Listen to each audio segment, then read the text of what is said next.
Election आ रहा है ना एडीसी वाला, तो हम लोग अपना जो कार्यकर्ता है इन लोगों को सब कैसे कैसे क्या करना है आने वाले दिन। इलेक्शन तो बहुत नज़दीक आ गया, इसीलिए एक सांगठनिक बैठक हुआ है और ख़ास करके एडीसी को लेके सांगठनिक बैठक हुआ है।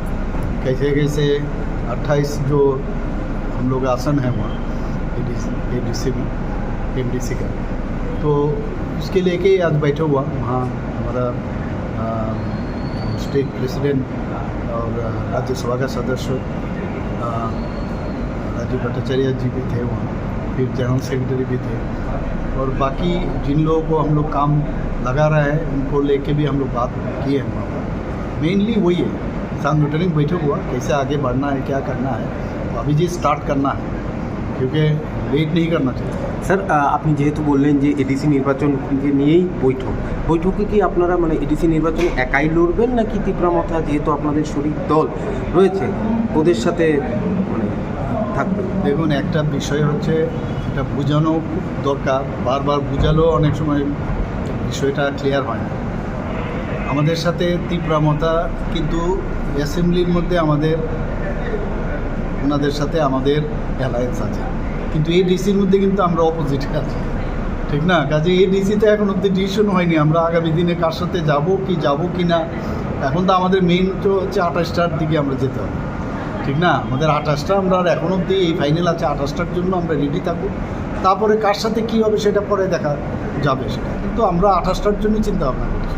আজকের বৈঠক থেকে যারা এসছেন তাদের উদ্দেশ্যে কী নির্দেশ দেওয়া হয়েছে দলীয় গাইডলাইন হিসেবে? না, এগুলো তো দলের বিষয়, দলের সাংগঠনিক বিষয় তো এখানে বলা যাবে না। প্রচারের কৌশল হিসাবে কি? প্রচারের কৌশল মানে ওনাদের কী কাজ করা প্রয়োজন, কিভাবে কোথায় যাবে, কিভাবে কাজ, সেখানে আমাদের স্ট্যাটাসটা দেখা ইত্যাদি আর কি, বুথ লেভেল পর্যন্ত। কেন্দ্রীয় নেতৃত্বের কাছে কি কোনো বার্তা এসছে না আপনাদের তরফে?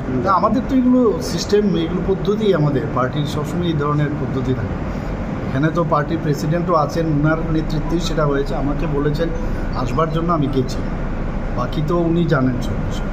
প্রচারের কৌশল হিসেবে আপনারা কি শুধু উন্নয়নের বিষয়গুলো তুলে না, মেইন তো আমাদের উন্নয়ন ছাড়া কোনো কথাই নেই, এবং জনজাতিদের যেভাবে উন্নয়ন করে রেখেছে এতদিন ধরে এডিসি এলাকায়, আমরা চাই যে সে যায় উন্নয়ন, এবং ন্যাশনাল পার্টির খুব প্রয়োজন। এতদিন ধরে লোকাল পার্টি ইত্যাদি এগুলো বহু হয়েছে, বহুবার। ন্যাশনাল পার্টি যদি ওখানে যদি সেখানে সরকার গঠন করতে পারে, তো জনজাতিদের উন্নয়ন মানে অবশ্যম্ভাবী হবেই সেখানে, এটাই মেইন লক্ষ্য।